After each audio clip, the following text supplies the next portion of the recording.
In the summer of 1965, 16-year-old Sylvia Likens became the victim of one of the most disturbing abuse cases in American history. Sylvia and her younger sister, Jenny, were left in the care of a woman named Gertrude Baniszewski in Indianapolis while their parents traveled for work with a carnival. The arrangement was supposed to be temporary, with small weekly payments made for the girls' care. At first, things seemed normal. But after the payments became delayed, Gertrude reportedly grew angry. Over time, Sylvia became the target of severe physical and emotional abuse. According to court records, she was beaten, humiliated, starved, and isolated inside the home. What made the case even more shocking was that several neighborhood children and some of Gertrude's own children became involved in harming Sylvia. Witnesses later described repeated acts of cruelty taking place inside the house, while adults failed to intervene. Sylvia's younger sister, Jenny, was reportedly threatened and too afraid to speak out. As Sylvia's condition worsened, she became weak, injured, and unable to escape. On October 26, 1965, Sylvia Likens died from injuries, malnutrition, and shock after months of abuse. Before authorities arrived, attempts were reportedly made to mislead police about what had happened, but investigators quickly uncovered the truth. The case shocked the United States and led to national outrage. Gertrude Baniszewski was convicted of murder in 1966. Several others involved were also charged. Today, Sylvia Likens' story is remembered as a tragic example of how abuse can go unnoticed when people fail to act. More than anything, her case remains a reminder of the importance of protecting vulnerable children and speaking up when warning signs appear.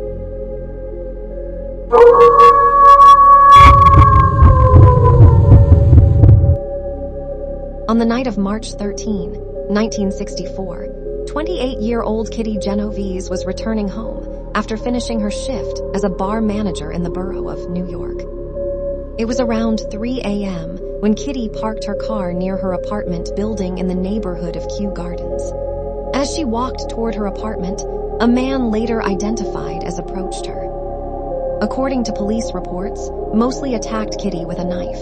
Kitty screamed for help, and some neighbors reportedly heard her cries. After being interrupted, Mosley temporarily left the area. But minutes later, he returned and continued the attack in another part of the apartment complex. 𝐔𝐍𝐁𝐄𝐋 died from her injuries before emergency help arrived.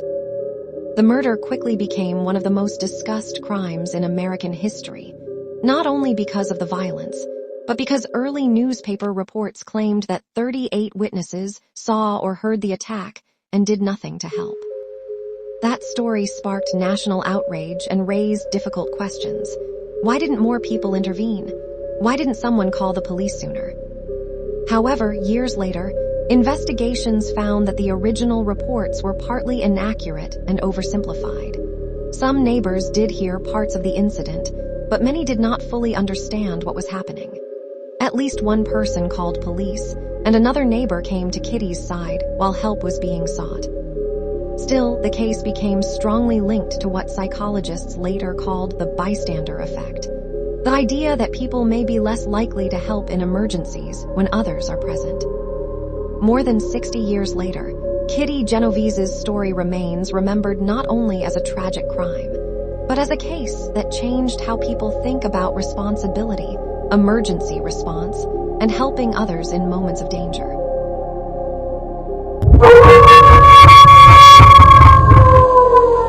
In January 1992, the small town of Madison became the center of one of the most disturbing crimes involving teenagers in American history. 12-year-old Shanda Sharer was known as a friendly middle school student with her whole life ahead of her. But on the night of January 10, 1992, her life was tragically cut short.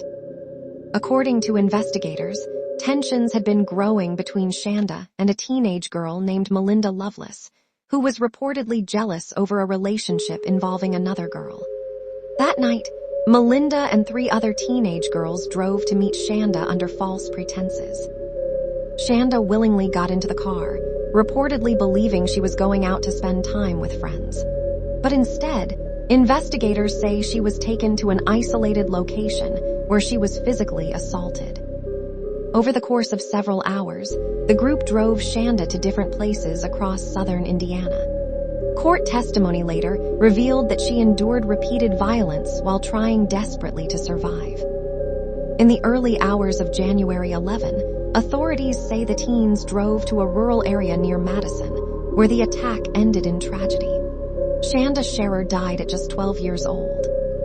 The case shocked the nation because of the ages of those involved. The suspects, Melinda Loveless, Lori Tackett, Hope Rippey, and Tony Lawrence, were all teenagers. All four eventually pleaded guilty or were convicted and received prison sentences. Over the years, they were later released under different conditions. More than 3 decades later, Shanda Sharer's story remains one of the most heartbreaking true crime cases in America, a reminder of how jealousy, violence, and poor choices can lead to irreversible tragedy.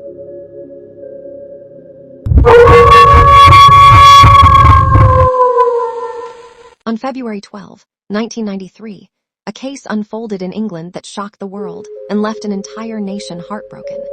2-year-old James Bulger had gone shopping with his mother at the New Strand shopping center in Bootle. For just a brief moment, James wandered away. What happened next became one of the most disturbing child murder cases in British history. Security camera footage later showed James being led away by 2 boys, 10-year-olds John Venables and Robert Thompson.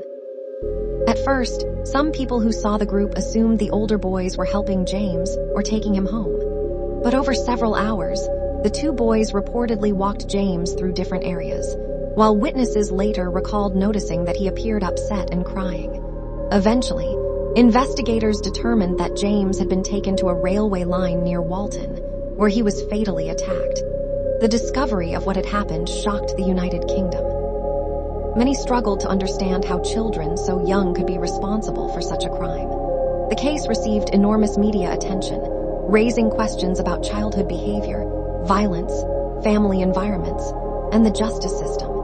In November 1993, John Venables and Robert Thompson were found guilty of James Bulger's murder, becoming some of the youngest convicted murderers in modern British history. Because they were minors, their identities were later protected after release. For James' family, especially his mother, the pain never disappeared. Over the years, she spoke publicly about grief, justice, and the lasting impact of losing a child. More than 30 years later, the James Bulger case remains one of the most tragic and difficult criminal cases in British history. A story remembered not only for its horror, but for the heartbreaking loss of a little boy whose life ended far too soon.